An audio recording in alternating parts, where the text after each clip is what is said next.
শুভ সকাল বন্ধুরা। আজকের ভিডিওটা যখন করছি তখন জানুয়ারি মাসের 5 তারিখ অতিক্রান্ত হয়ে গেছে। পাবলিক সার্ভিস যখন তাদের ওয়েবসাইটে ক্লার্কশিপ পরীক্ষার অ্যান্সার কি প্রকাশ করেছিল, তখন বলেছিল যে যদি কোনো ডিসক্রিপেন্সি থাকে তাহলে 30শে ডিসেম্বর থেকে 5 জানুয়ারির মধ্যে তাদের ওয়েবসাইটে যে সুনির্দিষ্ট লিঙ্ক দেওয়া হবে সেখানে গিয়ে ব্যাপারগুলো জানাতে। 30শে ডিসেম্বর পেরিয়ে 31শে ডিসেম্বর পেরিয়ে নতুন বছর পড়ে গেল। নতুন বছরের 5 তারিখ গতকাল অতিক্রান্ত হয়ে গেছে এবং এটা অত্যন্ত আক্ষেপের বিষয় যে অন্তত আমার জানা মতে অ্যান্সার কি রেসপন্সের যে জায়গাটা রয়েছে সেখানে ক্লার্কশিপ পরীক্ষার অ্যান্সার কিতে যে ডিসক্রিপেন্সি রয়েছে সেরকম কিন্তু কোনো রকমভাবে জানানোর জায়গা দেওয়া হয়নি। এখন ক্লার্কশিপের যে পরীক্ষার প্রশ্নপত্র, সেই প্রশ্নপত্রে বেশ কিছু ত্রুটি বিচ্যুতি আছে, সেটা নিয়ে আমি অলরেডি আমার চ্যানেলে আলোচনা করেছি। এখন সেটার জন্য পরীক্ষার্থীদের নম্বর হেরফের হতে পারে। পরীক্ষার্থীরা এমনিতেই এটার ভ্যাকেন্সি কত হবে সেই বিষয়টা নিয়ে অত্যন্ত চিন্তার মধ্যে রয়েছে। তার উপরে এই যে অ্যান্সার কি রেসপন্স, এটার জায়গাটা যে এখনো পর্যন্ত দেওয়া হলো না, এবং সবচেয়ে বড় কথা যে সুনির্দিষ্ট 1 সপ্তাহ সময় ছিল, সেই সময় পেরিয়ে গেল, তারপরেও কেন ওয়েবসাইটে এটা আপলোড করা হলো না এবং কেন হচ্ছে না বা কি সমস্যা হয়েছে সেটা তো নিশ্চয়ই, যেহেতু সুনির্দিষ্ট সময় দেওয়া হচ্ছে না তাহলে তার একটা ব্যাখ্যা পাবলিক সার্ভিস কমিশনের দিয়ে দেওয়া উচিত ওয়েবসাইটে। কিন্তু এখনো পর্যন্ত এই ধরনের কোনো ব্যাখ্যাও পিএসসির ওয়েবসাইটে আসেনি বা অ্যান্সার কি রেসপন্স আসেনি।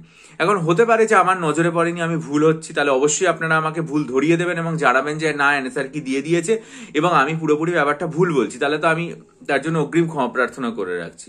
কিন্তু যদি না দিয়ে থাকে এখনো পর্যন্ত অ্যান্সার কি সুনির্দিষ্ট সময় অতিক্রান্ত হয়ে যাওয়ার পরে, তাহলে সেটা খুবই দুঃখজনক ব্যাপার। তার কারণ তারা নিজেরাই এই সময়সীমাটা সুনির্দিষ্ট করেছিল যে এর মধ্যে দিতে হবে। সেই সময়সীমা অতিক্রান্ত হয়ে যাওয়ার পরেও কেন এখনো দেওয়া হলো না, তাহলে সেটা ঘোষণা করে দেওয়া হোক যে কিছু একটা সমস্যা হয়েছে বা ত্রুটি বিচ্যুতি হয়েছে, এটা কিছুদিন পরে দেওয়া হয় বা কবে দেওয়া হবে সেই জিনিসটা অন্তত ঘোষণা করে দেওয়া হোক। আজকে তো সোমবার, আজকে নিশ্চয়ই পিএসসির ওয়েবসাইটে এই বিষয়টা সম্পর্কে একটা দ্রুত আপডেট দিয়ে দেওয়া হোক। তাহলে পরীক্ষার্থীরা এই যে একটা আর কি মানে দ্বিধাদ্বন্দ্ব বা এই যে একটা যন্ত্রণা, এই যে তারা যেটা জানাতে পারছে না, কারণ সেটার জন্য অনেকের নম্বরে হেরফের হয়ে যাবে, অনেকেই কাট অফ মার্কস কিরকম যাবে সেটা নিয়ে দ্বিধাগ্রস্ত, মেন পরীক্ষার প্রস্তুতি নেবে কিনা সে নিয়ে অনবরত জিজ্ঞাসা করে। তারপরে এই যে ভুলভ্রান্তির জায়গাগুলো সেগুলো যদি ঠিকই না করা যায় তাহলে তো সেটার প্রভাব কাট অফের ওপর পড়বে। তাই এটা অবশ্যই পাবলিক সার্ভিস কমিশনের তরফ থেকে জানিয়ে দেওয়া উচিত যে এইরকম কোনো ত্রুটি বিচ্যুতি হয়েছে, হয়তো টেকনিক্যাল কোনো প্রবলেম হয়েছে যে কারণে এটা দেওয়া যায়নি, এবং সেটা কবে দেওয়া হবে, দ্রুত যেন দিয়ে দেওয়া হবে, এই পুরো বিষয়গুলো সুনিশ্চিত করে ওয়েবসাইটে আপলোড করে দেওয়া উচিত অ্যান্সার কি রেসপন্সের জায়গাটা, এবং সেই লিঙ্কটা দিলে পরীক্ষার্থীরা জানাতে পারবেন এবং তার ত্রুটি বিচ্যুতির পর একটা রিভাইসড অ্যান্সার কি আসবে সেটা আসতেও তো সময় লাগবে, কারণ এখনো মিসলেনিয়াসের রিভাইসড অ্যান্সার কি আসেনি, সেটা আসতেও সময় লাগবে। ফলে সেটা যত তাড়াতাড়ি সম্ভব করা যায় এবং যখনই এটা পিএসসি জানাবে, পরীক্ষার্থীর উদ্বিগ্ন আমি জানি, তাই আমি আমার চ্যানেলে জানিয়ে দেবো বিষয়টা। তার জন্য আপনারা আমার চ্যানেলটা সাবস্ক্রাইব করে নিন এবং অবশ্যই বেল আইকন প্রেস করে দিন যাতে জানতে পারেন। আর ডেসক্রিপটিভ বাংলা, ডেসক্রিপটিভ ইংরেজি এবং ডেসক্রিপটিভ কারেন্ট অ্যাফেয়ার্সের জন্য মিসলেনিয়াস ক্লার্কশিপ পরীক্ষার স্টাডি মেটেরিয়াল নিতে 4 ডিসেম্বর আমার চ্যানেলে আমি একটা বিস্তারিত ভিডিও আপলোড করেছিলাম। আপনারা ভিডিওটা খুব মনোযোগ দিয়ে দেখে যদি স্টাডি মেটেরিয়াল নিতে চান তাহলে ডেসক্রিপশন বক্সে আমার ইমেল আইডি দেওয়া আছে, সেটার মাধ্যমে যোগাযোগ করুন। অনেক পরীক্ষার্থী নিয়েছেন, উপকৃত হয়েছেন এবং ভবিষ্যতেও তারা আরো নিচ্ছেন আর কি সেকেন্ড টাইম।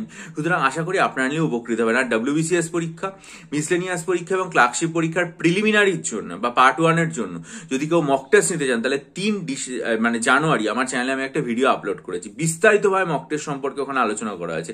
যারা নিতে চান তারা ভিডিওটা খুব মনোযোগ দিয়ে দেখবেন। দেখার পর যদি আগ্রহী হন তাহলে অবশ্যই আমার সে ডিসক্রিপশন বক্স রয়েছে, সেখানে ইমেল আইডির মাধ্যমে যোগাযোগ করবে।